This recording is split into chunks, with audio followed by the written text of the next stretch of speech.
Crisis in the Pacific made Wake a valuable piece of real estate. It ceased to be merely a microscopic atoll of useless coral and scrubby brush.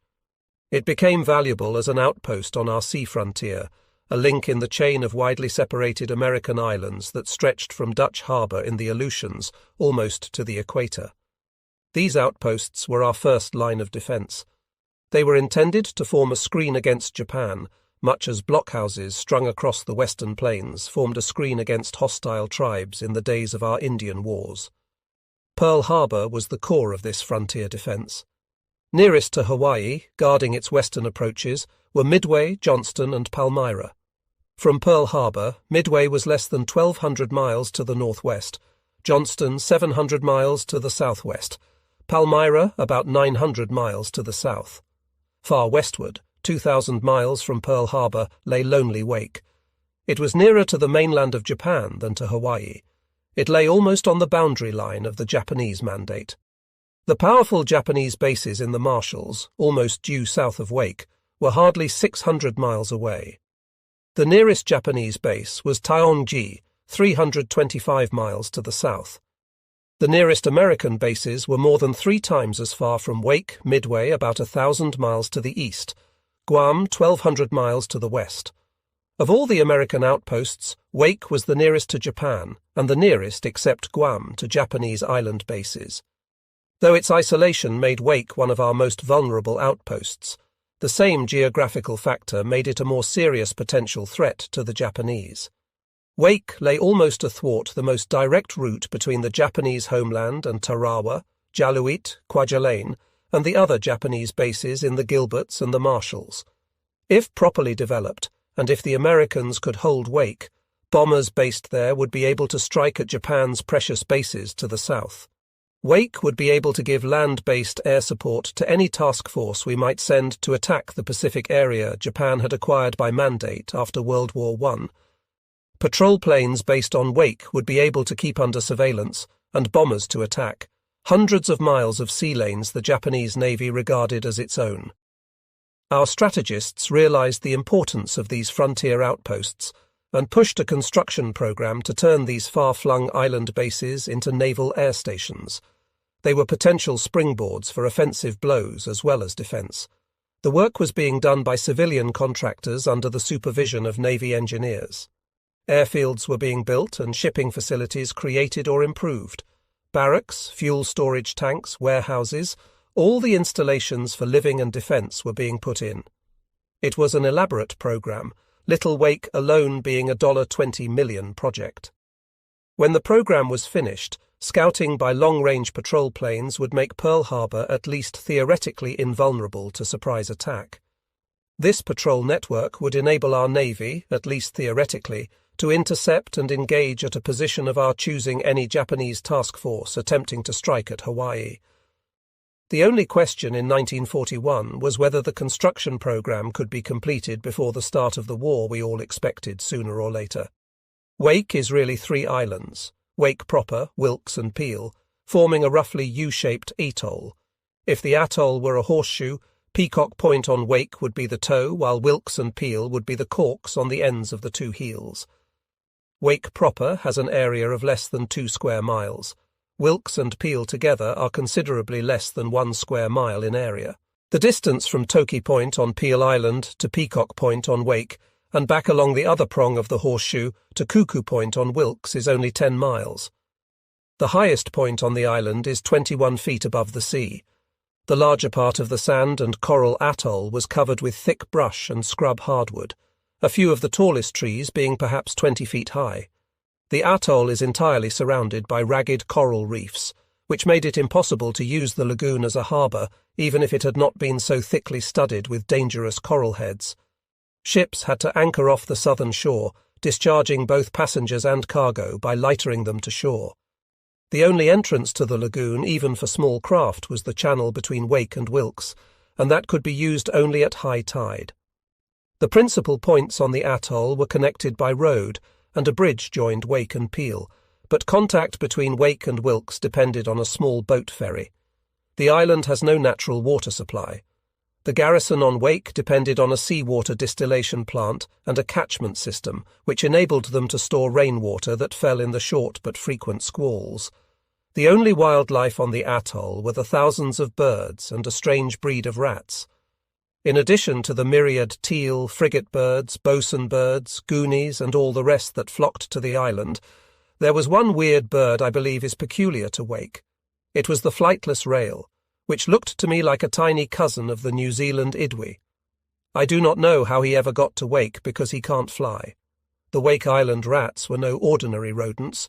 They were Polynesian rats, with forelegs very much shorter than their hind legs, and they were the smartest rats I ever expect to see. As Wake was a bird sanctuary, dogs and cats were banned, so the rats flourished. We tried to keep them in check by poison, but they soon learned to ignore the poisoned grain that was scattered for them. They made life miserable for the civilians who set out flower beds around some of the buildings. Even when charged electric wires were strung around the beds, the rats seemed able to figure out ways of getting to the flowers. When I was ordered from the States to Pearl Harbor early in 1941, I had no reason to suspect that Wake would ever be my personal problem. I was then a major executive officer in the 1st Defence Battalion, Lieutenant Colonel Bertram Bone commanding. At that time, a Marine Defence Battalion at full training strength consisted of 850 men. Our heaviest weapons were 5-inch guns, the old .50Ls, formerly used as broadside guns on our battleships. These were for use against surface targets, and we also had batteries of 3-inch anti-aircraft guns, as well as machine guns for both anti-aircraft fire and ground defence. Though organised primarily as a defence unit, we were more than our name might imply. We were trained in landing operations, in getting guns and heavy gear through the surf, so that we could follow an assault force in a landing and set up artillery defence against air and surface attack. Because of the scarcity of units with such specialised training at that time, the plan was that we should be held back with the striking force while the army was to garrison the frontier islands. The plan was changed, however, before we left the States, and we were informed that we would be used for outpost defence. The Navy's district operations officer told me the original plan had been abandoned because the army wants the whole place bristling with guns, and the islands were just too small for all the stuff the army wants to put on them. Even then, I still had no reason to think Wake might someday be my worry. The 6th Defence Battalion was scheduled for Wake, while our battalion was to be divided between Johnston and Palmyra. Then it was decided that the 6th should have more training before being sent to the sea frontier. So we were ordered to put a small detachment on Wake until the 6th should be considered ready to take them over. Otherwise, I would not have been on Wake Island. We garrisoned Wake in August 1941, and on October 15th I arrived there to take command. The garrison consisted of some 180 Marines plus Navy smallboats crews. The Navy had a small group on the island, engineer officers and radio station personnel. There were some 1,200 civilians on the island. Except for about 50 employees of Pan American Airways, most of them Comoros from Guam, the civilians were all employed by the company which had the construction contract. The Marines were quartered in the old camp which the contractor's men had built for temporary shelter on the west prong of Wake proper when they first reached the island. This was called Ep.1. We were housed in tents stretched over frames, with screened sides and wooden decks, and were fairly comfortable. Our living facilities were far less elaborate than those in the civilian camp, but we put up a tent for an officers' club and established a post exchange for the enlisted men. The Marines were permitted to attend the movies at the civilian camp, and there was also swimming and fishing in the lagoon on those rare occasions when the Marines had any free time for recreation. The contractors' men lived in Camp 2, the new camp built on the east prong of Wake proper. They had a fine setup, with their own hospital, power plant, commissary, refrigeration plant, storehouses, shops and barracks.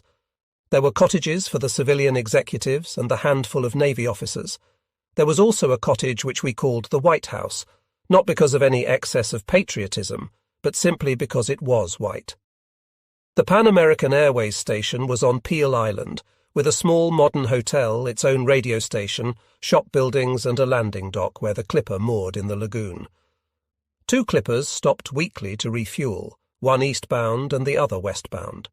These arrivals were the Wake Island version of a gala event, especially for any junior officer fortunate enough to be off duty on the infrequent occasions when the passengers included a personable young woman. One balding Britisher became quite upset at the attention shown his pretty blonde secretary, but I never heard that the young lady had any complaint to make. When I arrived on the island, the contractor's men working on the airfield near the toe of Wake proper had one airstrip in usable condition and were beginning the cross-runway. 5 large magazines and 3 smaller detonator magazines, built of concrete and partly underground, were almost completed in the airfield area. Quarters for the Navy flyers who would be stationed on the island, warehouses and shops also were going up on Wake. On Peel Island, work was progressing on a naval hospital, a marine barracks, the seaplane ramp and parking areas. On Wilkes, there were only fuel storage tanks and the sites of proposed powder magazines, but a new deep-water channel was being cut through the island. In the lagoon, a dredge was removing coral heads from the runways for the seaplanes which were to be based at Wake. Some of these installations were nearly finished, some were partly completed, some were only in the blueprint stage. As senior line officer on Wake, I was also island commander, but the contractor's men were not under my supervision. They were under the contractor's general superintendent, Dan Teeters, and the job was being supervised by Lieutenant Commander E.B. Gree, the Navy engineer. They would come under my orders only in the event of an emergency. Consequently, I could not put civilian crews to work on gun emplacements or other necessary defence installations. The construction programme took priority on Wake, and so I had to use my small detachment of Marines to put in our defence installations as best we could. It was mostly pick and shovel labour, except when the contractor happened to have an idle bulldozer he could lend us for a time. Both Commander Gree and Mr. Teeters gave as much help as they could, without taking men and machines from their project. The Marines on Wake were a bit short of equipment and supplies. I remember that even before the war began, we were able to keep our motor transport in full operation, only because Mr. Teeters gave us spare truck parts from his supply. When we lacked canvas to cover the frames on the Marines' tents, Commander Gree supplied us from the construction project stores. The civilians were, however, primarily concerned with getting their own job done. This was only natural, but the result was that the Marines were kept so busy on working parties that we could not carry out the training program we had planned. We felt the training program was especially important because some of the Marines on Wake were recruits with only 3 or 4 months in the Corps. But we found ourselves unable to make more than a token gesture at training. I was ordered by Pearl Harbor to gather all gasoline drums on the island, clean them out and prepare to receive gasoline. A few days later, we found ourselves in the filling station business. Flights of B-17s were going through rather regularly en route to the Philippines, and since little provision had been made for servicing them at Wake, the Marines had to take on the job. Tankers lying offshore were able to pump their loads of gasoline to storage tanks on the island. Then Marine work parties, using small power pumps, emptied the big tanks into 50-gallon drums and carted the drums to fuel dumps which we scattered about in brush-hidden spots as a precaution in case of attack. When the B-17s arrived, the Marines had to act as refueling crews. We had a gasoline truck we could use in servicing the planes, but in order to gas the planes quickly enough, the Marines also had to carry 50-gallon drums back to the airfield and pump their contents into the planes. There were times, such as when a tanker arrived to discharge its cargo, that the Marines worked in shifts right through a 24-hour period on this filling station duty. Frankly, it did not make sense to me. None of my men was ground crew personnel. We were artillerymen. That was why we were on Wake Island, but the gasoline business did not leave us much time to work at our trade. For the most part, any training we were able to give on Wake was entirely incidental. For instance, if Marines working on a gun position saw a passing ship, they might knock off work and track it for practice. But that method of training is not the most highly effective that might be devised. It was, however, about all we had time for. Of course, the fact that we were in the gas business did not affect the ultimate outcome of the battle for Wake Island, but it is equally true that we would have been better prepared for the fight if we could have used our time for the job we were sent to do. As senior officer on Wake, one of my duties was to meet the clipper and welcome any dignitaries who might be passing through. Thus I met Saburo Kurusu on his way to Washington for those conferences the Japanese kept going as a smokescreen until the day they struck Pearl Harbor. I had had a dispatch that Kurusu would be on the eastbound clipper and that I should extend him all courtesy. This dispatch said he had no passport, but that this irregularity should be waived. So I was waiting as Mr. Kurusu, short and stockily plump, came up the ramp from the clipper. Treading on his heels came his secretary, clutching a bulging briefcase as though afraid that somebody would snatch it from him. I saluted and introduced myself. Mr. Kurusu was frigidly formal. "I suppose you have come to tell me that I can't leave the hotel." I replied, "No, sir, but you understand how these things are. None of the passengers may leave the vicinity of the hotel without special permission." I escorted him to the hotel with the secretary tagging at our coattails. We sat in the lobby and ordered drinks. Mr. Kurusu began to thaw. He said he would stick to scotch and soda. I became accustomed to it in the Philippines many years ago. He spoke such perfect English that if you had not been looking at him, you would not have known you were listening to a Japanese. I don't know whether his secretary spoke English or not. He didn't open his mouth. He just sat there, a cartoonist's idea of a Japanese schoolboy, blinking like an owl through his thick glasses and clutching that fantastic briefcase. I half expected it to pop open like an overstuffed sausage. The nearest he came to taking a part in our conversation was to shake his head when I asked if he would have a drink. That made Mr. Kurusu laugh. He said, "He's just a young boy. He can't take it like older people." As we sat there chatting over our drinks, I wondered what was going on behind his friendly eyes. I still do. He said he had left on his mission at such short notice that he had had time to pack only one small bag, that he had practically no clothes except the pinstriped business suit he was wearing. And he did have a request to make. "Please, I don't want to be bothered by the press." I told him he was perfectly safe from reporters on Wake. In Manila, he said, I was swamped by the press. And what could I tell them? I could talk only about the weather. Mr. Kurusu insisted on paying for every round of drinks. Each time he said, "I have ample funds to take care of things like this." All the time we sat there, perhaps an hour, we skirted around the one topic that must have been uppermost in both our minds. Only twice did he touch on it, and then each time he reminded me that he was married to an American of Japanese descent. Once he agreed with me that if people could travel more and so come to know each other in their home countries, perhaps these things would not come up. And a little later, "I am just going to Washington to see what I can do. I hope I can straighten out affairs and avoid trouble." After he got to San Francisco, we heard on the radio that Mr. Kurusu said, "I am here to try to prevent war." He may have known, even as he said it, that Japan was determined on war. He may have known as we sat with our highballs on Wake Island that the conferences in Washington were only diplomatic double-talk to get us off our guard. I do not know, of course, but I felt in talking to him that he hoped sincerely to avoid trouble between the United States and Japan. It is still my feeling that Mr. Kurusu, personally, was not in favor of the war. A lot of other passengers went through Wake in those last few weeks before the war, generals going to Iraq, Cairo, or Washington. And this also included a family of Jews being evacuated from the Near East, an admiral going to the Philippines. Vincent Sheehan went through, but I had to do the honours for some dignitary, and so I did not meet him. Then there was an important Englishman and his wife. He was worried about where he would stay in Washington because he had heard of the shortage of hotel rooms. He finally decided, "I think Lord Halifax will put me up at the embassy." After all, I put him up when he was through Burma. As we drove around the island, I remarked, "We're trying to get ready as fast as we can." The English dignitary's wife said, "Yes, it would be nice to have 6 months more, wouldn't it?" I waited for him to make some comment, but he only nodded. I wondered what his wife might know, what he might have told her, but naturally I could not ask.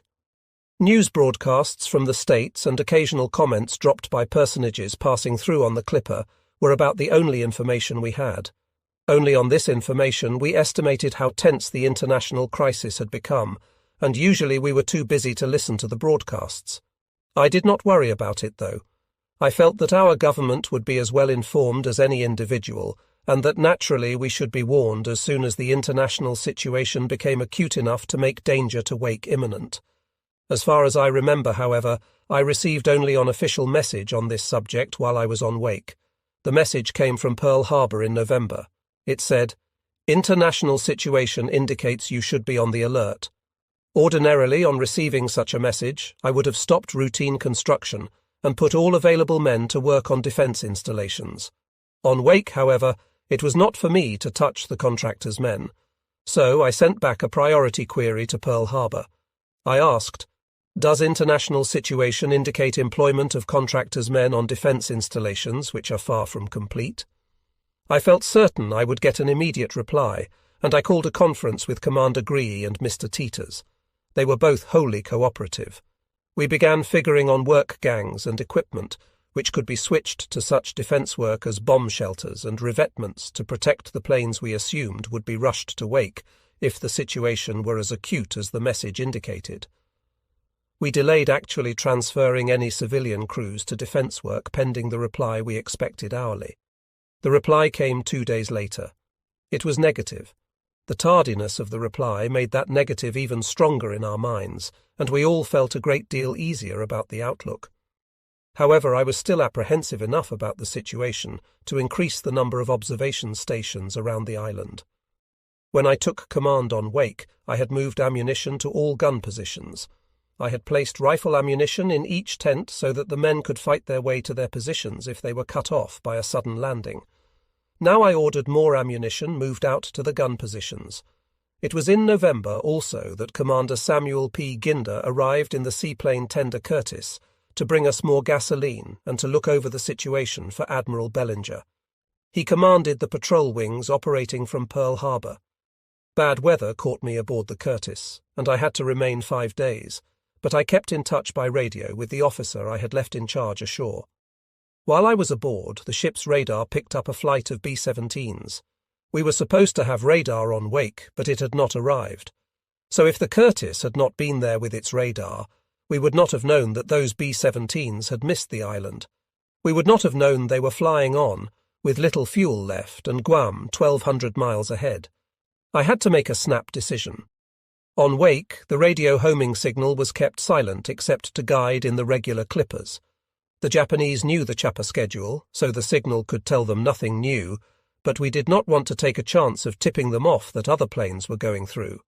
Now I had to take the chance. I sent word to Pan American Airways to open the homing signal, and so the lost B-17s were brought safely back to Wake for their vital refueling. I was surprised to find that Commander Ginder had not been informed we were in the gasoline business, nor even that the B-17s were passing through Wake on their way to the Philippines. He could not leave the ship, but when the weather abated he sent officers ashore with me to inspect the island, and I explained our whole situation to them. I pointed out, for instance, that plans called for construction of concrete emplacements for our guns, but that none had been built. The Marines had been forced to build their own makeshift artillery emplacements with 12 by 12 timbers, crossed and recrossed, and buried in the ground.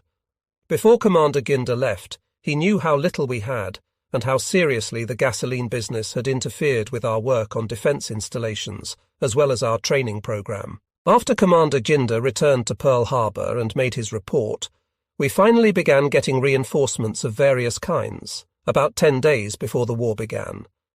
At that time, Commander Winfield Scott Cunningham arrived as commanding officer of the Naval Air Station, which had been officially established, though there were still no planes. As commanding officer of the air station, Commander Cunningham took over as island commander, while I remained in command of the Marine detachment. Commander Cunningham brought with him a supply officer and some clerical personnel, and set up his headquarters in Camp 2, the civilian camp. Commander Campbell Keane also arrived, bringing all ranks given are those held during the Battle of Wake. Commander Cunningham has since been promoted to captain, and most of the Wake Island Marines, officers and men, also have been promoted. Navy ground personnel to establish the base for patrol planes and to command these Navy planes when they came to Wake. We finally got planes 4 days before the war began, but they were only fighters, 12 F-4Fs of Marine Fighting Squadron 211. They were commanded by Major Paul A. Putnam, with whom I had served in Nicaragua when we were both second lieutenants in the same company. I was delighted to see him on Wake because I knew him well as an able, level-headed, cooperative officer. The decision to send the planes to Wake had been so secret that some of the pilots had boarded the aircraft carrier Enterprise with only extra skivvies and a toothbrush. On the second day at sea, they had learned they would not have a chance to go back for their luggage because they were bound for Wake as pilots of a dozen F-4Fs. The F-4F was strange to the Marines, and for the next few days they had crammed under Navy instructors. When they were near enough to Wake, they took off and the Enterprise turned back toward Hawaii. F-4Fs are Grumman Wildcats. They are fast, short-range fighters, of little value for scouting, but they were the only planes we had, and so they had to serve as patrol planes too. The morning after the squadron arrived, we began daily dawn and dusk patrols around the island. Commander Cunningham designated me to coordinate the activities of the Defence Battalion and our aircraft. The various reinforcements we received during the last 10 days of peace brought the total of military on Wake to 519. By far the largest group was my Marine detachment, 15 officers and 364 men, including the Navy doctor and the hospital corpsman attached to our unit. Marine Fighting Squadron 211 had a dozen officers and 49 men, including Major Walter Baylor, who came to Wake on a special mission to set up a system of radio communication between the ground and planes in the air. The squadron's ground personnel reached the island a few days before the pilots brought in the planes. The Navy had 11 officers and 64 men. These included the bluejackets of the small boat's crews and hospital corpsman and medical officer attached to my command. The Army also had a detail on Wake, 5 enlisted men under Captain Henry S. Wilson. They had been sent to Wake with a radio truck to assist in communications for the Army planes passing through to the Philippines. As welcome and badly needed as the reinforcements were, we were still hampered by lack of men and material. With the weapons and men and time at our disposal, however, we had set up the best defence we could devise, both against air attack or a landing. We had planes at last, but we discovered that the only bombs we had on the island would not fit the bomb racks of the only planes we had. The problem was solved by improvisation, which somebody defined as the basic industry of Wake Island. Marine mechanics stripped the supporting bands from water-filled practice bombs and put these bands on our only 5 bombs, the old-style 100-pounders. Thus they were able to hook 2 live bombs onto each plane. Captain Herbert C. Freuler, the squadron's gunnery and ordnance officer, managed to have the makeshift bomb holders in use a day or so before the war caught us. That was typical of our situation on Wake, but some of our problems could not be solved by improvisation. They were simply facts about which we could do nothing. For instance, none of Major Putnam's pilots had had more than 30 hours in Grumman Wildcats. None had ever dropped a bomb or fired a machine gun from that type of plane. The planes themselves had no armour, no leak-proof gasoline tanks, no radio homing equipment. We had the artillery of a full defence battalion, 3 5-inch batteries, 2 guns each, and 3 3-inch anti-aircraft batteries, 4 guns each, a total of 18 guns. But we literally did not have half enough Marines to man those 6 batteries as well as our machine guns in combat. The bare training allowance of a defence battalion at that time was about 850 men. We had 378 to do a battalion's job. In 2 of the 3-inch batteries, we were able to man only 3 of each battery's 4 guns. We had nobody who could be spared from other duties to serve a single gun in the 3rd 3-inch battery. In terms of lost firepower, our shortage of personnel added up to this. We had a total of 12 3-inch anti-aircraft guns, and we could man only 6 of them. We were never able to bring into effective action more than a part of the machine guns we had, 24.50 caliber for anti-aircraft fire and 30.30 caliber for ground defence. We were able to man all our 5-inch guns, but only 1 battery of any kind on Wake had its full training allowance. Godbold's 3-inch battery had its full training complement of 62 men and 2 officers. At that time, incidentally, the Army allowed 140 men and 4 officers for a battery with virtually the same weapons. We were short-handed not only in the gun crews, but in the communications section and every other group in the battalion. My staff was typical. Major George H. Potter, Jr. was my executive officer. He was also my adjutant, my operations officer, my intelligence officer, and my supply officer. He was my whole staff and group commander of the 5-inch batteries. Lack of personnel was only part of the picture. We were desperately short of equipment too. Even with full gun crews, one entire 3-inch battery would still have been useless because we had no fire control equipment for it. Only one of the 3-inch batteries had complete fire control equipment. The other partly manned battery did not have a height finder, which put it pretty much in the position of a boxer trying to fight blindfolded. We kept this battery in action, however, by having the essential data telephoned from the battery that had our only height finder.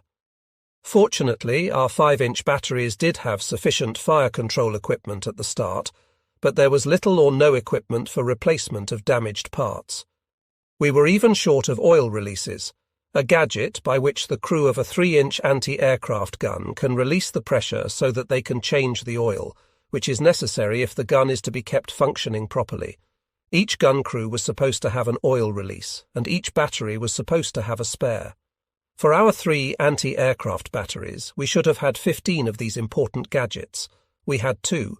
Each Marine had his rifle and bayonet, of course, but the Navy and Army personnel had been sent to Wake without rifles, gas masks, or helmets. Even the officers lacked sidearms. I suppose that when they were sent to Wake, somebody took it for granted they would draw weapons and gear at their new station, but neither the Navy nor Army had any such equipment on Wake for them to draw. Then there was our radar. We were expecting it on every ship, but it had not arrived. We had to depend on the men at our observation stations and lookouts on the 2 50-foot steel water towers, the highest structures on the island. Our own eyes and ears were the only detection devices we had. This lack of men and equipment made the problem of Wake Island rather more difficult than it might have been. The small area of the atoll is apt to be misleading unless one realizes that it has a coastline, including the lagoon, almost 20 miles long. Our problem becomes clearer if one considers that this coastline we had to defend was about equal to a line running from Washington halfway to Baltimore. Even if we could have manned all the machine guns we had on the island, we would have had less than 1 machine gun for each quarter-mile of beach we had to defend. Under such circumstances, it would have been ridiculous to think we might hold the island against an all-out attack. Nor were we expected to. Before I left Pearl Harbor, the question had been discussed at length with Colonel Harry Pickett and Lieutenant Colonel Omar T. Pfeiffer. Colonel Pfeiffer was an assistant operations officer on the staff of Rear Admiral Husband E. Kimmel, commanding the Pacific Fleet. Colonel Pickett, commanding Marine Barracks, Navy Yard, had additional duties on the staff of Admiral C. C. Bloch as coordinator of the defense battalions sent out from Pearl Harbor. Admiral Bloch commanded the sea frontier as well as the Hawaii Naval District. Colonel Pickett, now Major General, and Lieutenant Colonel Pfeiffer, now Brigadier General, agreed that the mission of the Marines on Wake was only to withstand a minor raid. It could only withstand a hit-and-run attack such as German raiders made against some of the British islands in the Pacific during World War I.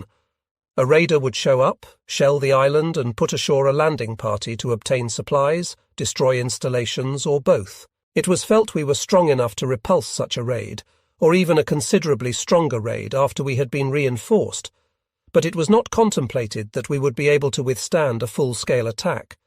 If such an attack were thrown at us, however, we were expected to do the best we could. I don't think any of us worried much about it. Morale was high on Wake that last weekend before the war. I remember that it was the only good weekend since I had landed on the island. That Saturday I had been able for the first time to give the whole detachment a dummy run on general quarters, sending all units to their positions as though we were being attacked. I was pleased with the snap and speed of the drill, especially since we had been able to make only a gesture at a training program. After the drill, being caught up for the moment with our extra marine duties, I was able to give the men Saturday afternoon off, the first they'd had since I took command. The next day was the second Sunday they'd had off in more than 2 months. As Wake lies west of the international dateline, it is a day later there than in Hawaii and the States. So Sunday, December 7, on Wake Island was only Saturday, December 6, in Pearl Harbor. The men fished, swam, loafed, or possibly engaged in certain games of chance. I do not know what they did with their spare time, because I feel an officer has no right to ride herd on his men when they are off duty. I still follow the only advice my father, an army officer, gave me when I became a second lieutenant: when your men are off duty, for God's sake leave them alone. I do remember that a couple of lieutenants, Wally Lewis and Barnell Barninger, celebrated the holiday by capsizing their little sailboat. The Clipper arrived that day with mail from the States and moored for an overnight stop before continuing the flight to Guam. The gossip the passengers brought and the news we heard on the radio were neither better nor worse than they had been. Most of us expected war sooner or later, but we had heard "Wolf, Wolf" cried for so many years that we didn't bother much about it. If we had time to get ready, well and good. If we didn't, we'd have to make do with what we had. Meanwhile, there was no use fretting, because if you weren't stationed on this island, you'd be stationed on some other one. I think that was the way most of us felt on Wake the last night of peace. As I walked back to my tent that night, it occurred to me that I had been quite a prophet the last time I had seen my brother Ashton. I had gone on leave from San Diego in January 1941 to see my people in Washington. The day I arrived, I was ordered to return at once to my post. My brother, driving me to the station, wondered what the sudden orders meant. I said, "Oh, I'll probably wind up on some little spit-it of an island." It was amusing to remember this later on Wake Island, but I did not know then that last night before the war just how good a prophet I had really been. For when Ashton asked me what I thought would happen, I had replied, "Your guess is as good as mine, but I'll probably wind up eating fish and rice." It began like any other Monday morning on Wake Island. As I shaved, I could see men ambling to breakfast or puttering around their tents. It was not quite 7, and the men were taking it easy, getting squared away for the day. Then Captain Wilson burst into my tent with the news that Pearl Harbor had been attacked. His army radio truck had intercepted an uncoded message from Hawaii. He thrust it at me. "Hickam Field has been attacked by Japanese dive bombers. This is the real thing." I remember I rinsed my face and reached for a towel. Then I telephoned Commander Cunningham's quarters, but I couldn't reach him. I called the Navy Radio Shack and asked if they had received a priority message from Pearl Harbor. "Yes, sir. It's being decoded now." That was verification enough for me. I started for my office about 50 yards away. As I passed the guard tent, I told them to send me the music on the double. First Sergeant Paul Agar was already at his desk when I walked into the temporary building that served as my office. "It started," I said. "The Japanese have attacked Pearl Harbor." He gaped at me. Then, "Well, I'll be goddamned."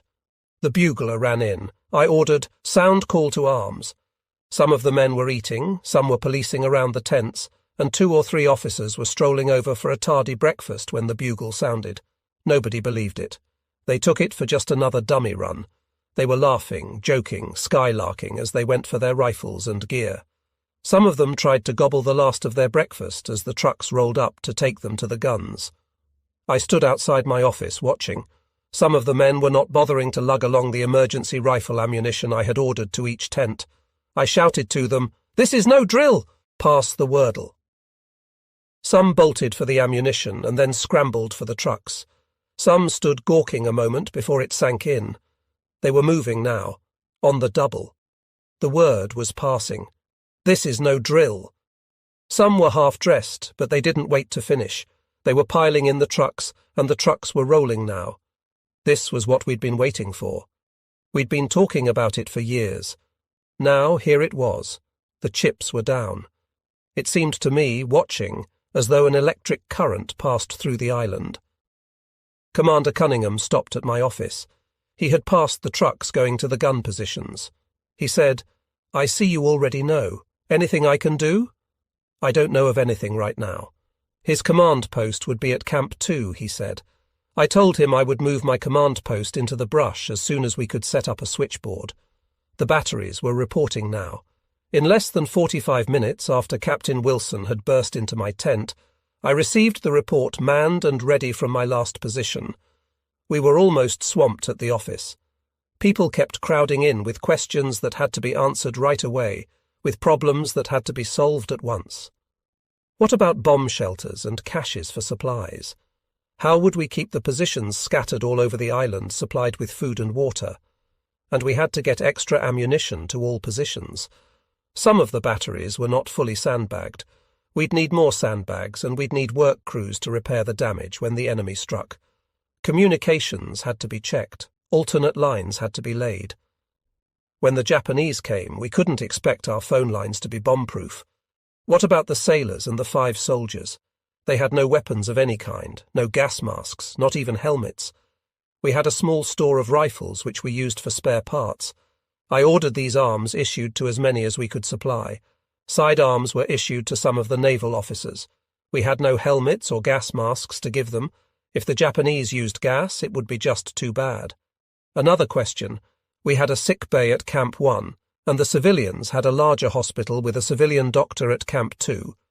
Lieutenant Gustav M. Kahn, our Navy doctor, wanted to know if he should take over the civilian hospital, which was under a civilian physician, Dr. Lawton Ely Shark. I said he should. I just wanted to have it straight, he said. A moment later I looked up and saw a civilian at my command post. He was standing rigidly at attention. "Sir," he said. "Adams, former seaman, United States Navy, reporting for duty." "Sir, can you use me?" "We could. We needed everybody we could get for non-combat labour. For the work parties, Dan Teeters began rounding up for us as soon as he heard that war had started. Marines were in work parties too, but I ordered all battery commanders to keep at least one gun fully manned at all times. Marines of the other gun crews might be used to strengthen positions, build shelters and cache ammunition and chow, but they should be used only for tasks in the battery area. My batteries were paired off, a 3-inch with a 5-inch, and emplaced near the island's 3 extremities, Peacock, Cuckoo and Toki points. The guns of the crewless 3-inch battery were near Toki Point. On each of the islands of the atoll and around the airfield, .50 caliber machine guns were emplaced as additional anti-aircraft armament. Beach defence was provided by .30 caliber machine guns set up at strategic points all around the island. One thing happened that morning that is hard to put in words. Field music. Alvin Warrenker had never wanted to be a bugler.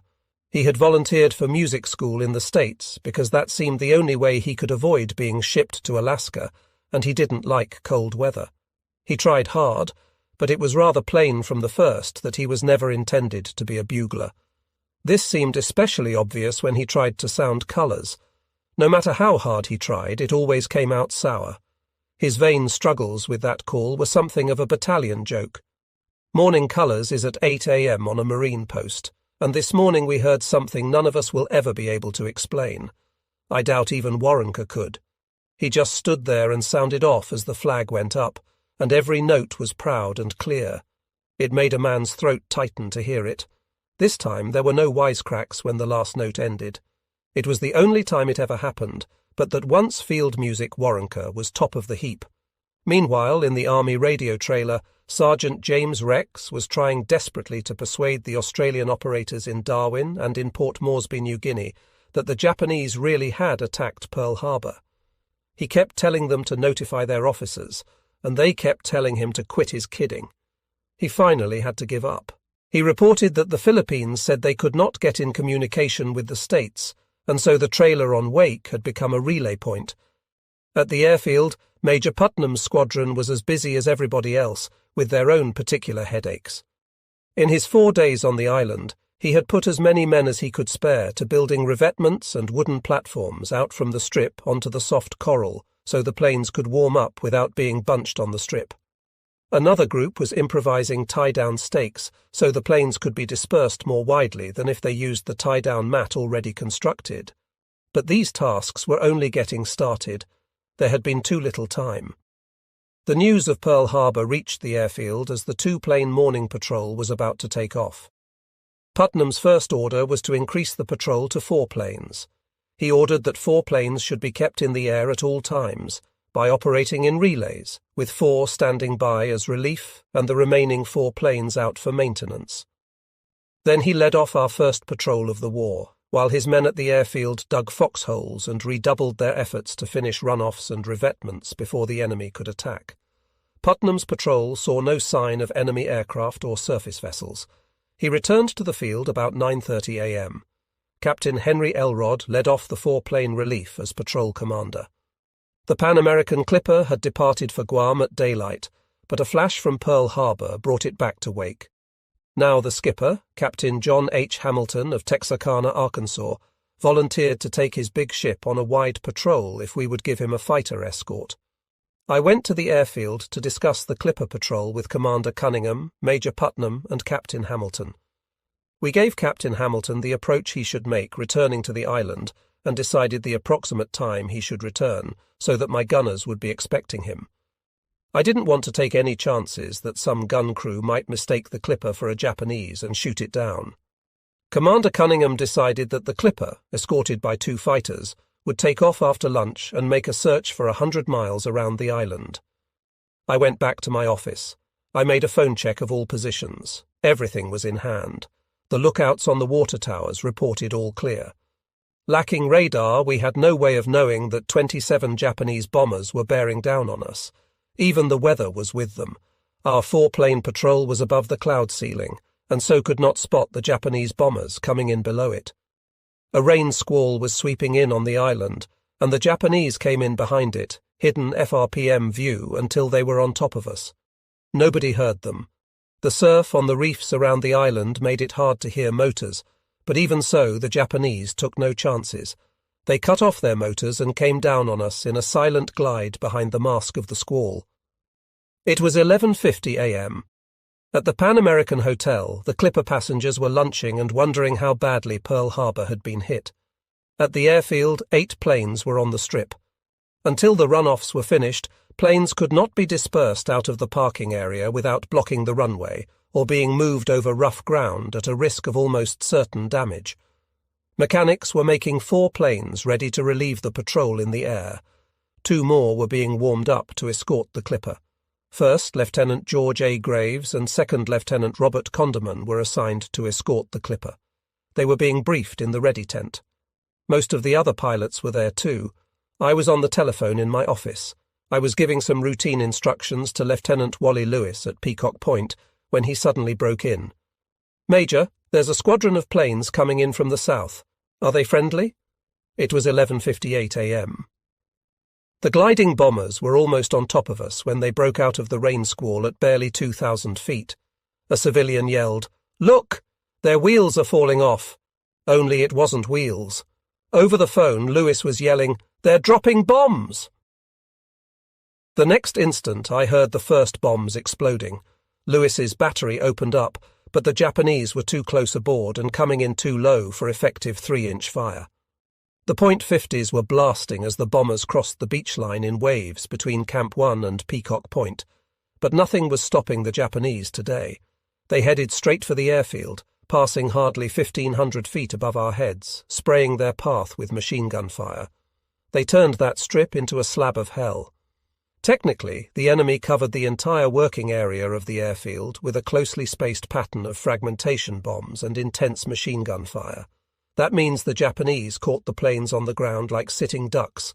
It means the men on the ground didn't have a chance. The big tank, 25,000 gallons of gasoline, went up in flaming waste.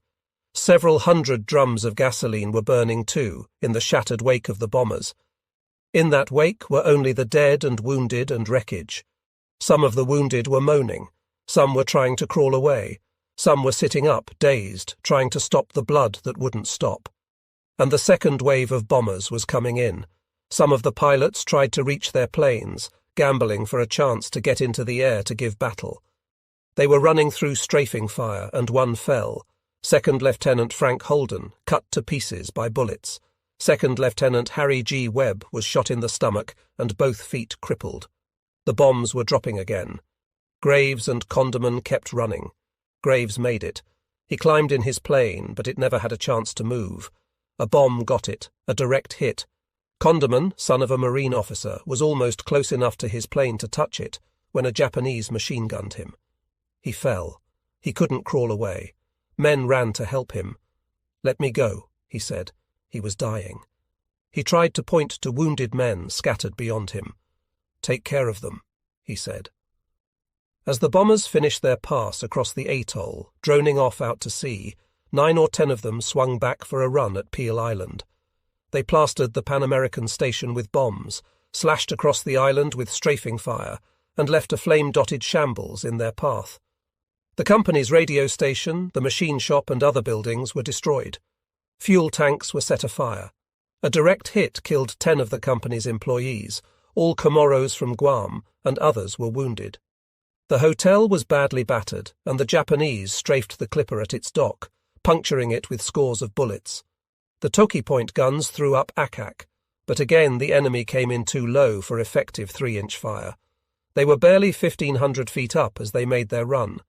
Maybe our .50s got some hits, but we saw no sign of any. The Japanese had it all their own way. Then they were gone. The entire attack on both islands had lasted only 10 minutes. At the airfield, 34 men were dead or wounded. 7 of the planes caught on the ground had been destroyed. The auxiliary gas tank of the 8th plane was damaged beyond repair. When our 4-plane patrol came down after the Japanese were gone, the strip was so torn up by the bombing that one of the Wildcats broke its propeller in landing.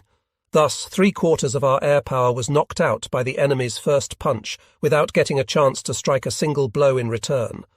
While the attack was still going on, Major Putnam and his men tried desperately to rescue wounded and save equipment.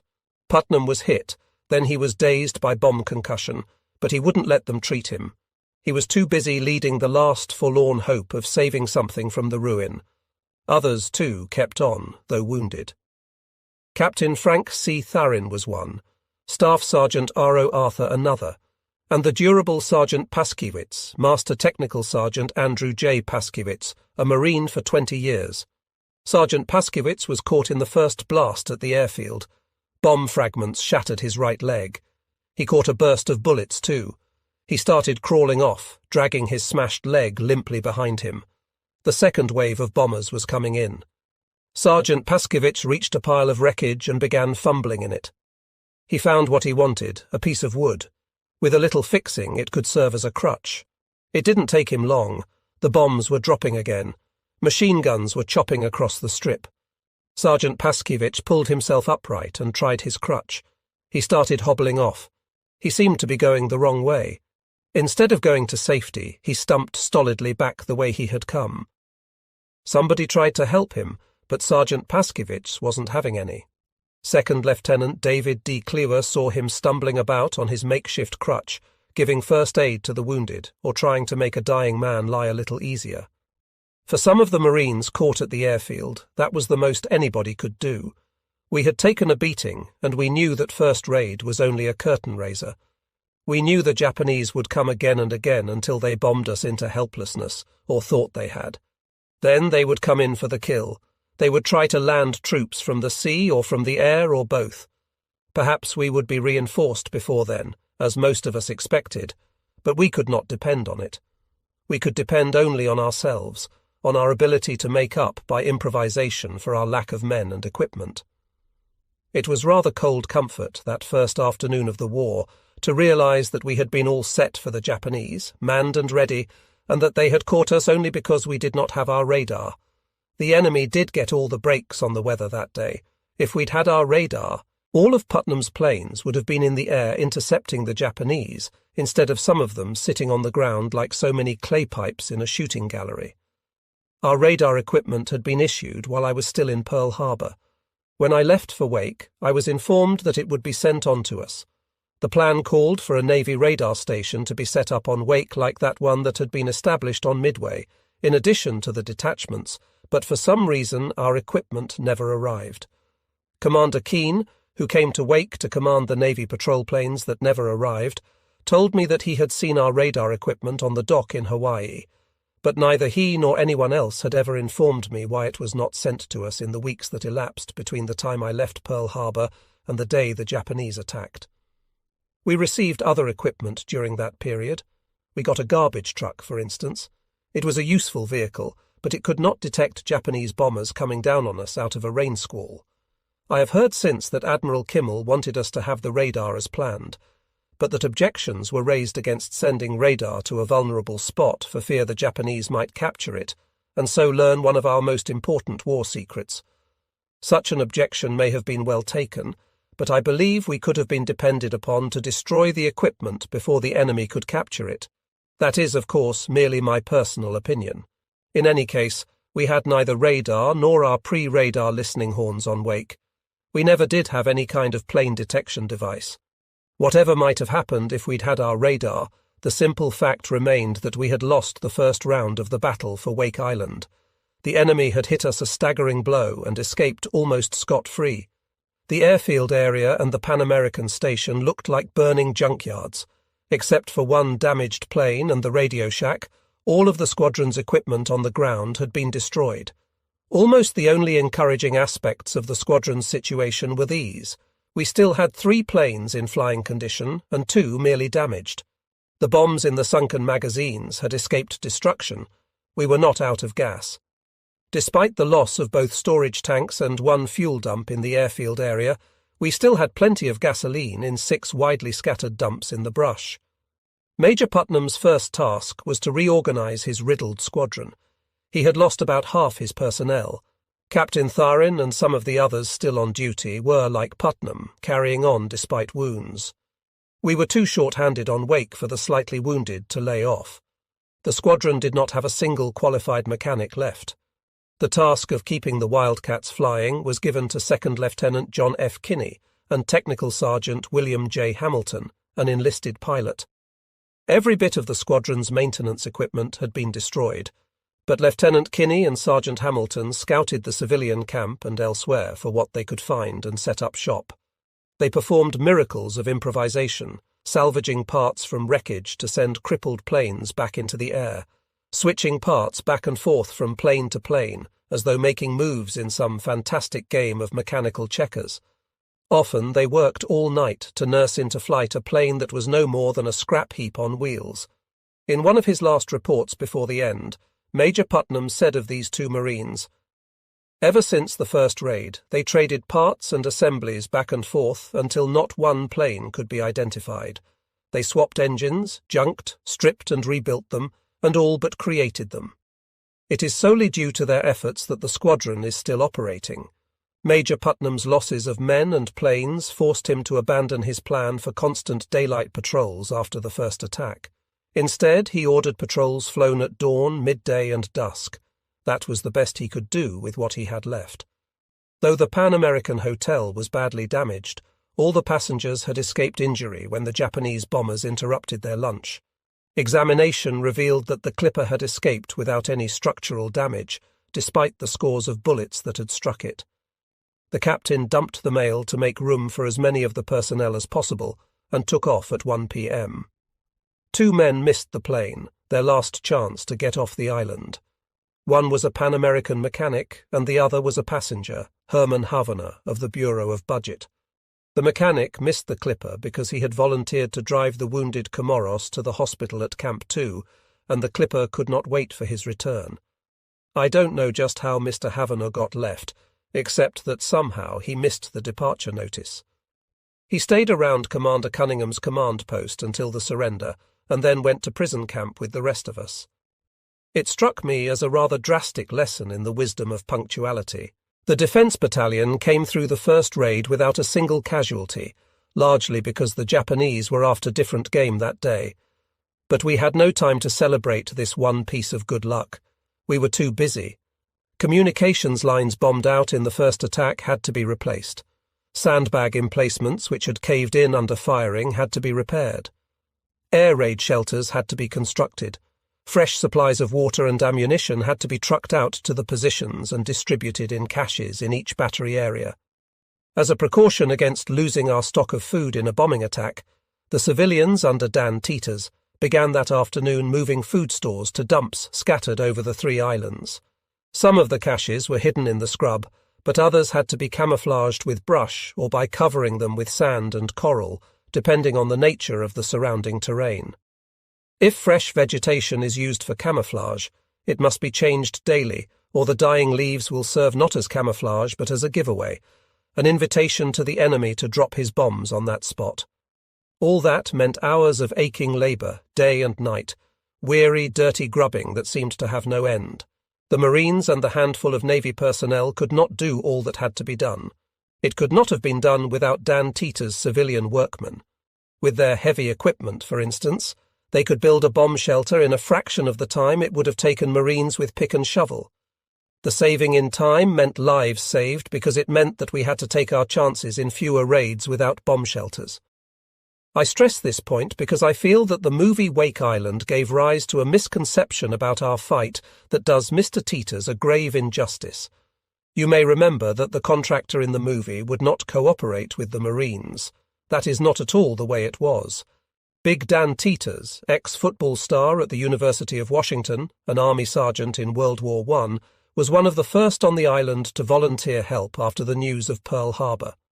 Commander Gree was ill in the hospital, so we had to turn to Mr. Teeters when we needed civilian work parties. From that first day, I would tell him what had to be done, or how many men we needed for a job, and ex-Sergeant Teeters never failed to come through, though frequently it took some tall doing. Not all of the civilians helped us. Some of them took off into the brush when the first bomb fell and did not show themselves again until after the surrender. They took quantities of supplies, dug themselves shelters, and sat out the battle.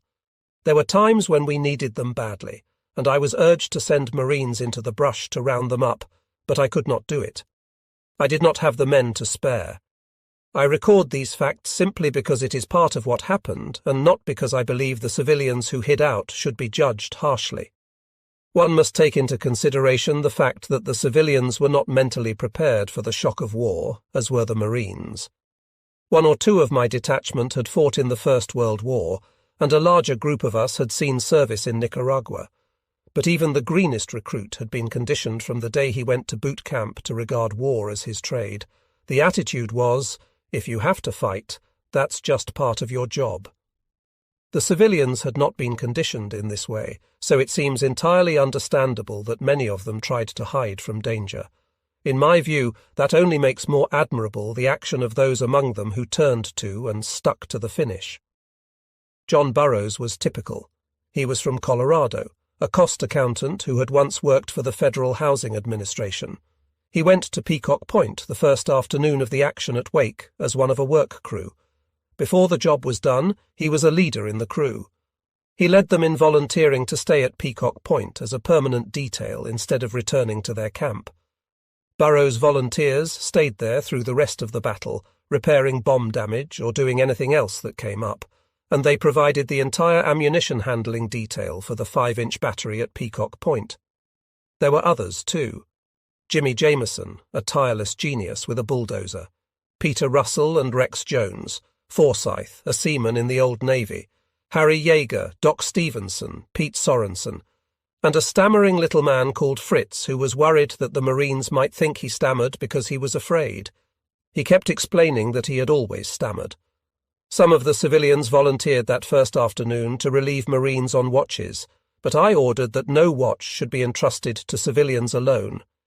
The invariable rule was that on such watches as a civilian might stand, he must be paired with a Marine who would be responsible for the watch. Quite a number of civilians had hung around with Marines, learning what they could about the various weapons. Now they wanted to fight. Ex-Seaman Adams was only one of a number who came to my office the first day and wanted to join the Marines. Of 16 civilians dispatched to Peel Island that afternoon, 2 were assigned to the director crew as lookouts, and the rest were formed into a gun crew with a veteran Marine, Sergeant W.A. Bosher, as gun captain. Otherwise, the crewless gun in the 3-inch battery on Peel could not have been brought into action. It is a widespread misconception that it is always contrary to international law for civilians to serve as combatants. That is not the case. Under international law, civilians are justified in taking up arms in defense of their homes against an invasion. However, on Wake civilians were generally restricted to activities which would not jeopardize their status as non-combatants. One of our biggest problems was feeding the units dispersed over the 3 islands, especially since I needed Marines at combat posts too badly to spare them for mess duty. So Dan Teeters took over the job of feeding us. My mess sergeants helped, but generally the preparation and distribution of food was handled by civilians. We had a considerable store of food on the island, but we did not know how long it might be before we would get more, so we began strict conservation of rations. We decided to feed only 2 meals a day. By the end of the first day, as beach patrols began their night watch all along the shore, as work on installations continued in the darkness. A check of our positions made me feel we had done fairly well, with the time we had, in getting ready for the next attack. The runway was mined with dynamite, and connections for exploding it were made to 3 generators placed near machine gun positions around the airfield.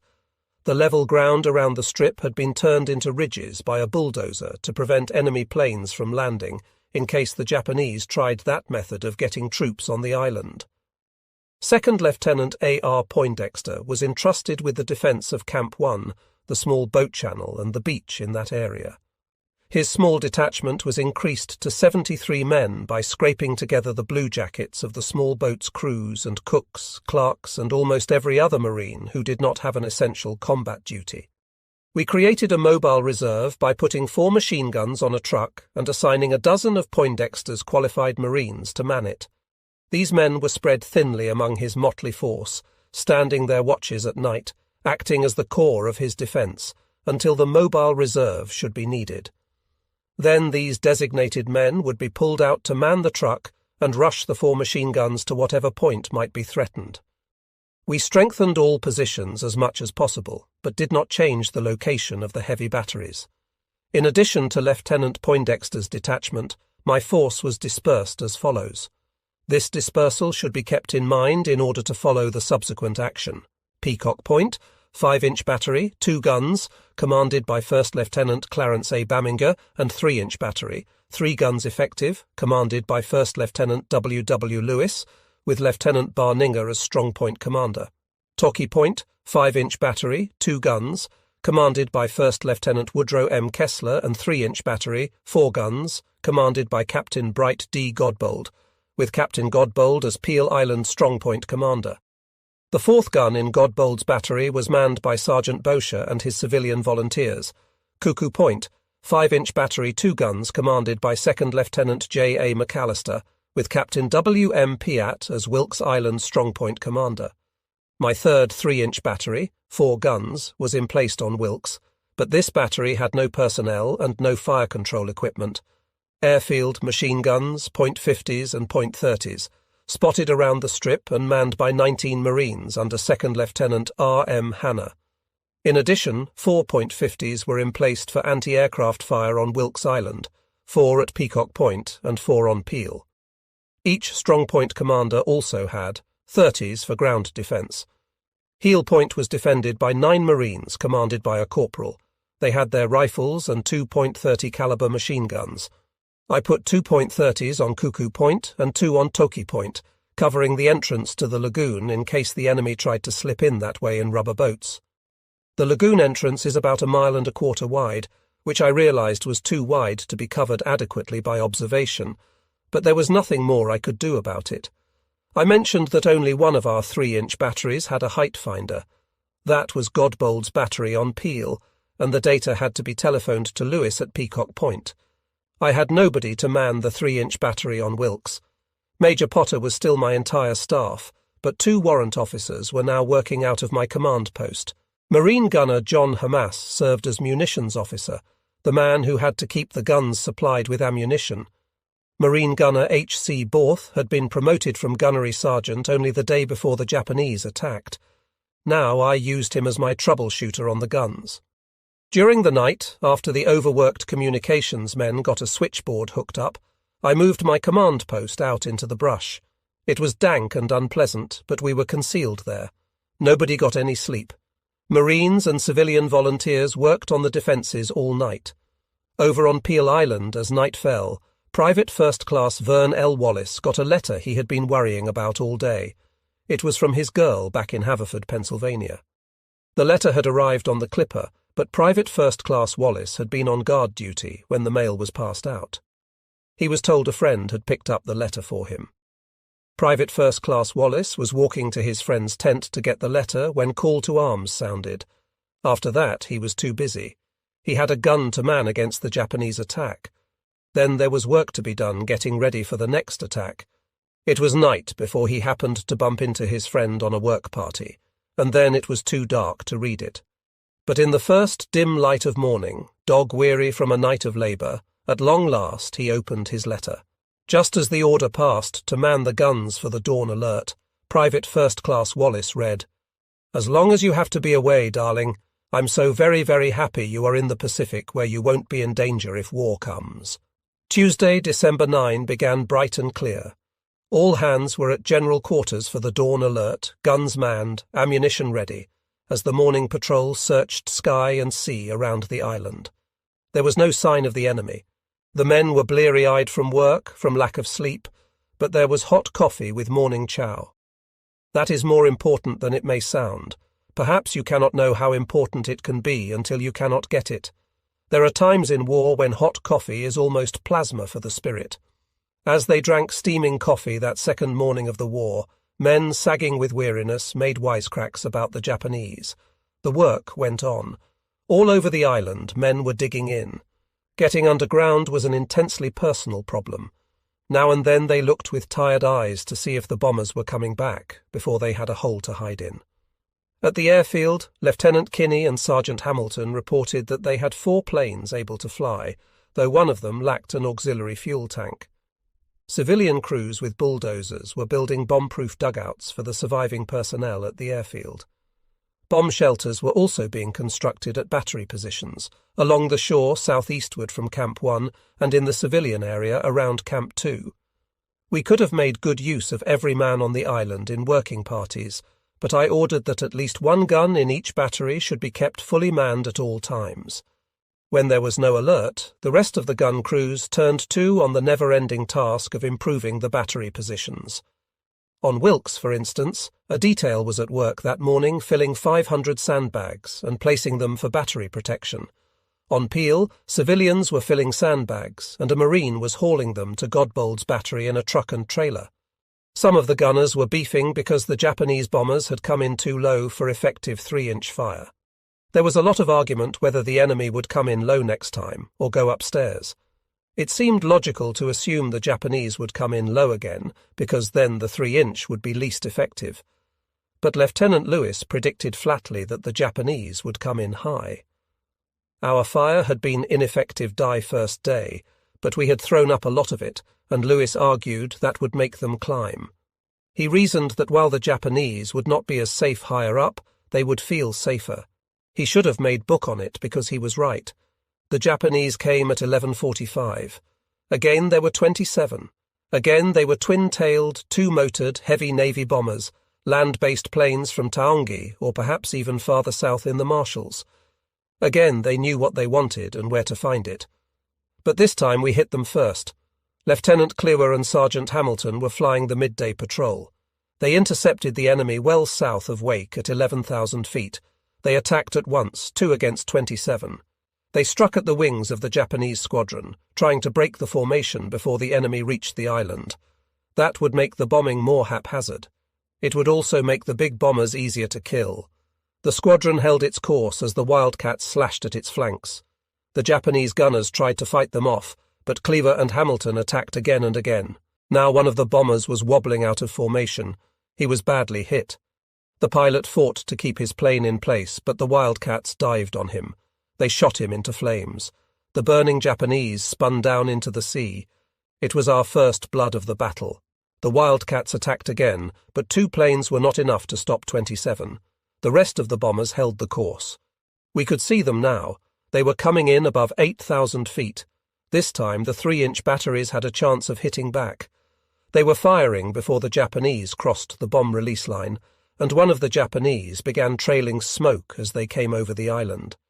The Japanese were passing across Peacock Point, heading toward Camp 2. They were high up, but there was nothing myopic about their bombing. They laid a line of bombs across the point. The 5-inch guns were not anti-aircraft weapons, so Barninger's men could only crouch helpless in their holes as the first bombs came crashing down into the middle of their position. Concussion dazed them. The detonations pelted them with dirt and debris. Private John Kachak did not have time to know that a bomb exploded on the edge of his foxhole. The Japanese were over the battery now. When a bomber is directly above you, you are safe from its load. The bombs dropped then will fall beyond you. Sometimes that is hard to remember. As Private First Class Mike Olenowski said, "All you know is they look like they're coming right at you." Now as the bombers passed over them, Shaken men looked from the blasted position as though they could not understand that they were still alive. I was standing near my command post, watching the attack. The explosions were at the airfield now, but this time the bombs fell along the north side of the strip. Major Putnam had nothing there for them to hit. A gasoline truck was being driven to cover, zigzagging into the brush in the driver's frantic effort to dodge the bombs. He would have made it, we could tell afterward, but he guessed wrong when he made the last turn. He ran right into the bomber's path, and a direct hit destroyed the truck. 3 Marines were in it. We did not find them for 10 days. Another Japanese was in trouble now. He was smoking badly, wobbling. We could see the bombers were almost over Camp 2. A communications man said, "Them poor people."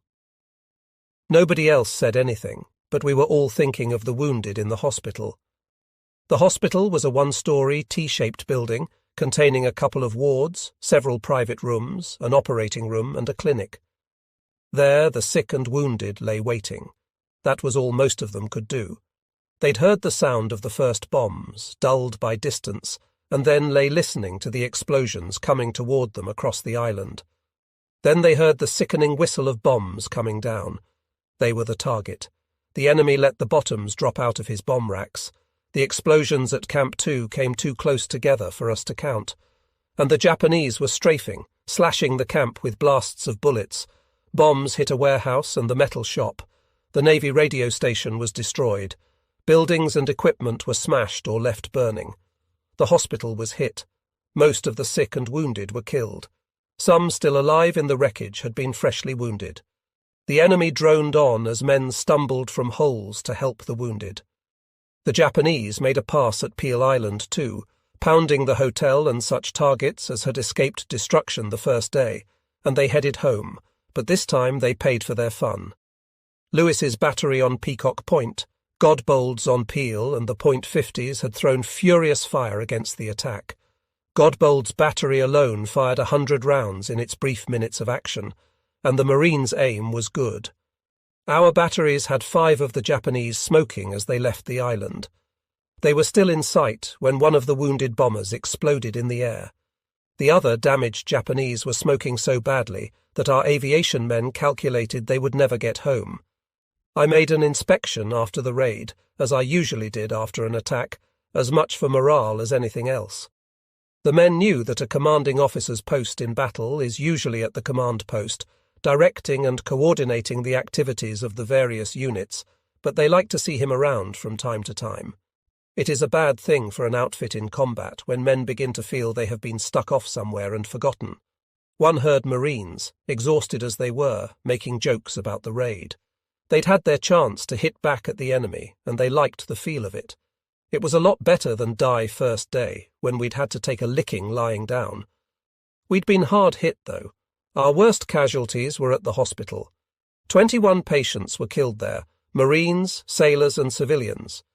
11 of the patients killed were Marines who had been wounded in the first day's attack on the airfield. Of Major Putnam's squadron of 61 officers and men, 23 were now dead and a dozen wounded. Among the survivors at the hospital was the battered, crippled, but apparently indestructible Master Technical Sergeant Paskiewicz. By all the laws of probability, he should have been killed at the airport in the first attack, and at the hospital in the second, but all he needed was a little more patching. As he lay there, getting patched up again, Sergeant Paskiewicz commented on the ancestry and morals of the Japanese pungently, at length, and with an amazing lack of repetition. Somebody said he'd bet the Japanese couldn't shut up the durable sergeant with anything less than a direct hit. At least 50 civilian casualties were reported from Camp 2, mostly wounded, many with only minor injuries, but I believe the report involved considerable duplication. On Peel Island, 5 wounded civilians stumbled into the gun positions. They had been filling sandbags when the Japanese attacked. They were treated by a corpsman and sent by truck to the wrecked hospital. Corporal K.L. Marvin returned to Godbold's battery with the truck in which he had been hauling sandbags filled by the civilians. He was wounded on the head, but was more concerned with his fervent hope that he might never again have to nursemaid a truck through a bombing. He had found the experience decidedly unpleasant, even though he had succeeded in saving the truck despite a Japanese attempt to bag it. After being treated by a corpsman, Corporal Marvin returned to his gun. It apparently did not occur to the corporal that he could have abandoned the truck to destruction instead of risking his skin to save it. Trucks and all other equipment were precious on Wake. Our losses of equipment were especially serious because almost none of it could be replaced. For example, the bombs dropped in Barninger's position on Peacock Point that day had riddled the rangefinder tube with flying fragments and shattered one of the lenses. The instrument was damaged beyond repair, so from that time on, Barninger's 5-inch guns had to be operated without a rangefinder. Most serious of the material losses that day, however, was the destruction of the Navy radio station.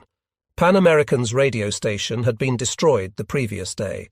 Now our best means of communication with the outside world was the Army radio truck. The truck, now of priceless value to us, had been near the airfield at first. Then it was moved into the brush east of the airfield for greater safety. Later, as a final precaution, Commander Cunningham had the radio equipment transferred from the truck to an empty powder magazine. We also began shifting ammunition to clear 2 of the larger magazines for use as a hospital. We divided the hospital instead of trying to house it in a single dugout, not only to provide more room, but as a precaution against losing both our doctors by a single bomb hit. There were 4 of these large magazines. Beginning at the southeastern corner of the airfield, they were spaced out in a line along the road to Camp 2. The new hospital was divided between the magazines at either extremity of this line. The magazines were perhaps 40 by 20 feet in size, with 15-foot ceilings.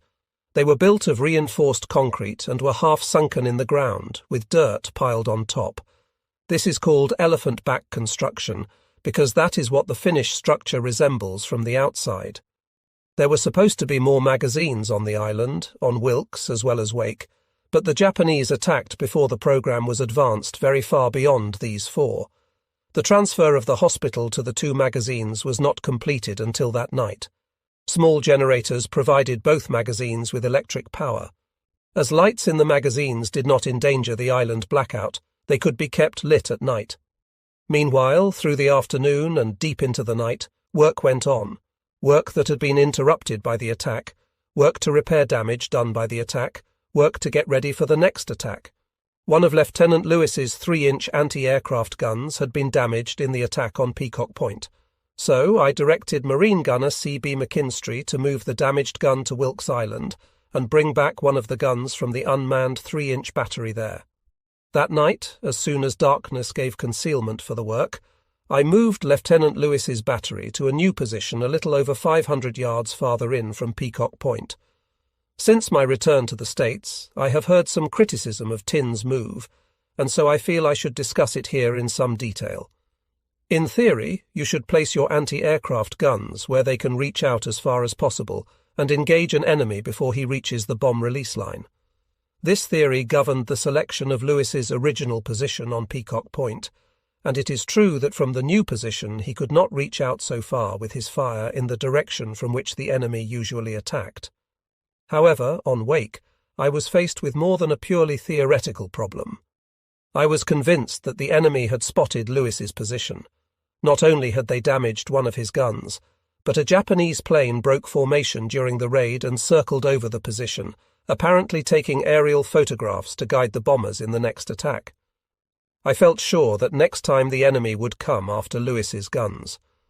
In making my decision to move the battery, I was influenced by an incident of the Battle of Crete, which Lord Louis Mountbatten had related at Pearl Harbor, and which I had heard from Colonel Bone. It seems that when the Germans attacked Crete, one British battery had a position which was in every way ideal, theoretically perfect. So the battery commander did not move his guns to a secondary position, even after the Germans spotted his battery.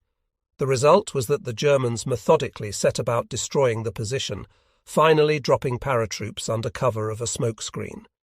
The experience convinced the battery commander that, if he could have done it all over, he would have kept his guns as mobile as possible, even though that would have meant abandoning what seemed to be theoretically the best possible position. On Wake, if we had had sufficient local protection, it is probably that I should not have moved Lewis's guns.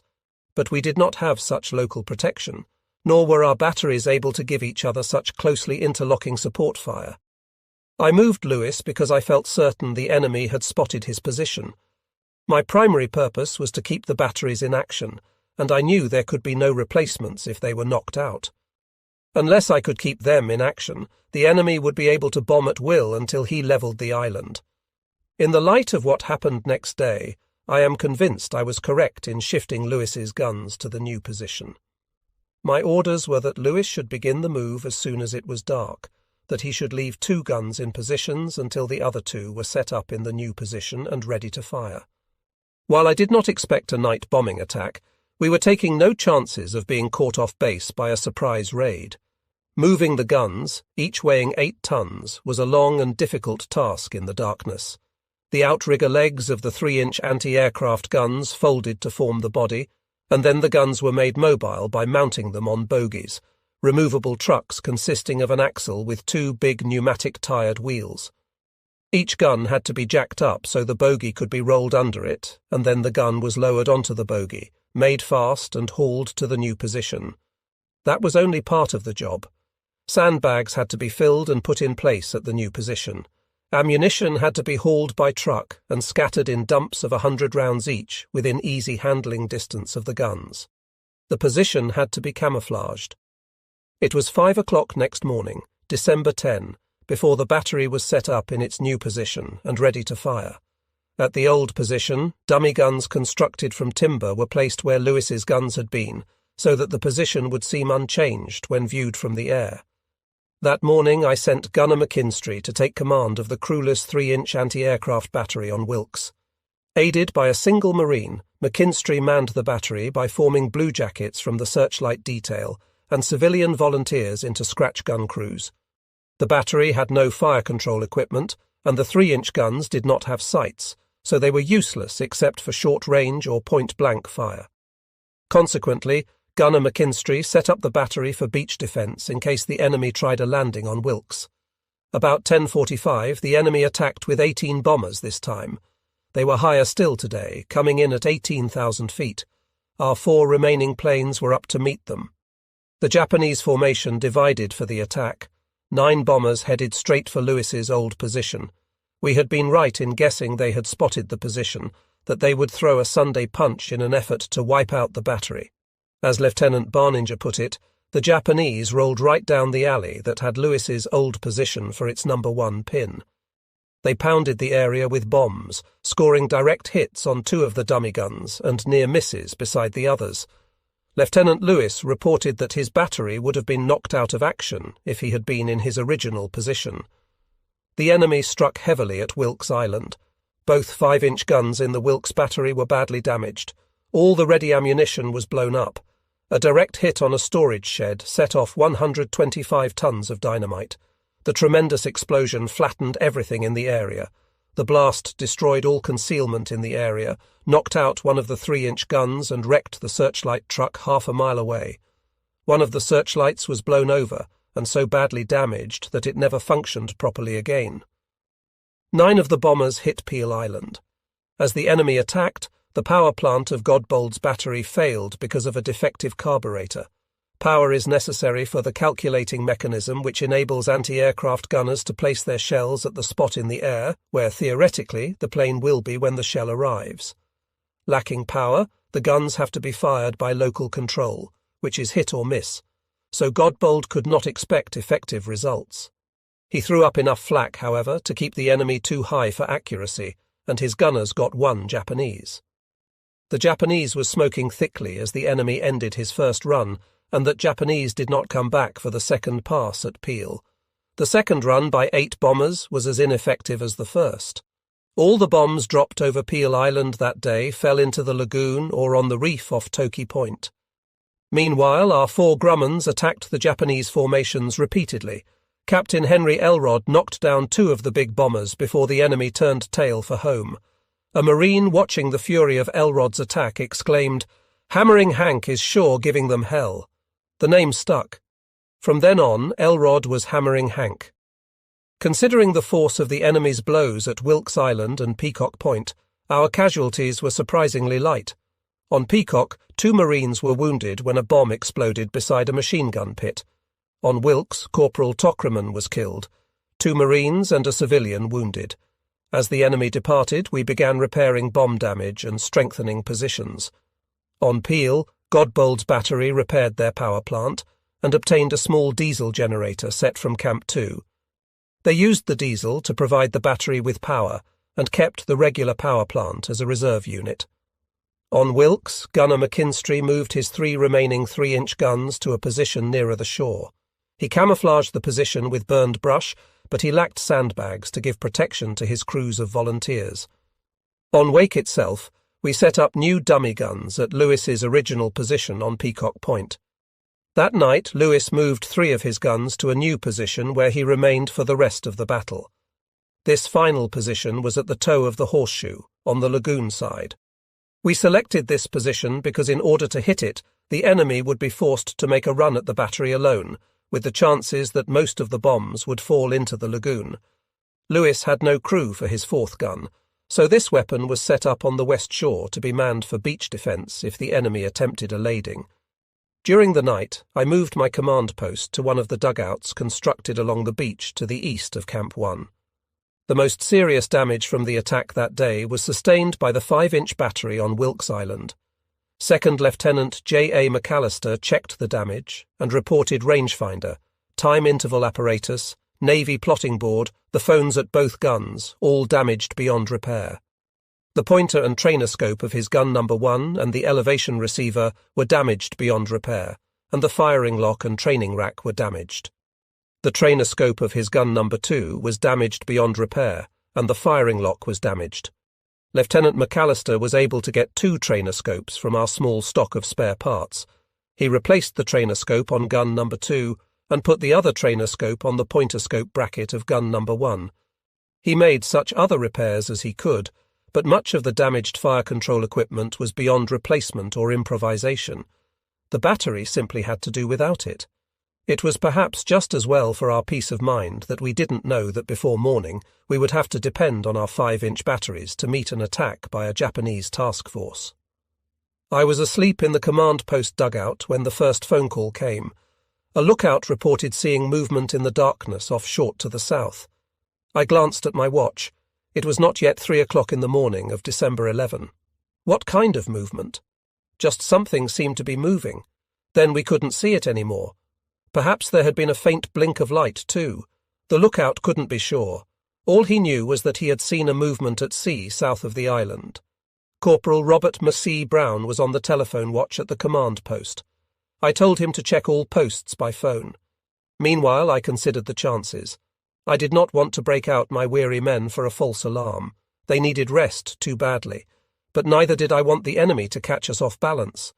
The question I had to answer to myself in the next few minutes was, what had the lookout seen? Perhaps it was only his imagination. Strain can make a man imagine things in the dark. Perhaps he had caught a glimpse of an American submarine surfaced in the protecting dark to recharge batteries. We knew a couple of our submarine were somewhere near Wake. One had sent a sick man ashore to our hospital just before hostilities began. Or perhaps it was the enemy. Perhaps the Japanese thought we had been softened enough by bombing to be taken. These were alternatives I tried to weigh as Corporal Brown checked the posts around the island. It seemed like a long time, but it took only a few minutes. He looked up from the phone. A post near the boat channel had seen some sort of movement. "Did they see any lights?" he queried. Then, "No, sir, no lights. Whatever it was quite a ways off." Then Captain Piat called from Wilkes. "It sure looks like there are some ships out there. I told my runner to come along." We walked down to the beach near the boat channel. I studied the sea through the night glasses, powerful binoculars with a wide field of vision. If anything had come close to shore, it had moved out again. The sea seemed empty. But then, "Well," I said, "there they are." They were away on the horizon, hardly more than blurs a little darker than the surrounding darkness. But through the night glasses there was no mistaking them. They were ships, and we knew there was no American task force anywhere near Wake Island. We walked back to the command post, and I passed the word to prepare for battle. My order to all hands was, "Hold your fire until I give the word." We could not tell exactly the strength of the enemy at that distance in the dark, but the force seemed large enough for me to feel sure they would have vessels that could outgun anything we had. It seemed to me that our one slim chance was to draw in the enemy close enough for our 5-inch guns to hit him blows at the start of the attack. I phoned Commander Cunningham that ships were standing in. "Are you sure?" "I've seen them myself. I'll be over." I called Major Putnam at the airfield. How many planes did he have in commission? 4. When would it be light enough to send them up? About half an hour before daylight. That was the earliest they could be expected to attack effectively. "Don't take off until I open fire," I said. "I'm trying to draw them in, and the planes would give the show away." "Okay," he said. "Good luck." I wondered how many planes the Japanese would send to cover the landing and what our 4 Grummons could do against them. Well, we'd see. I went outside, taking along an extension phone, and stood by the dugout to observe the enemy. Commander Cunningham drove down to see the approaching ships, and then returned to his command post after I informed him that all positions were ready for action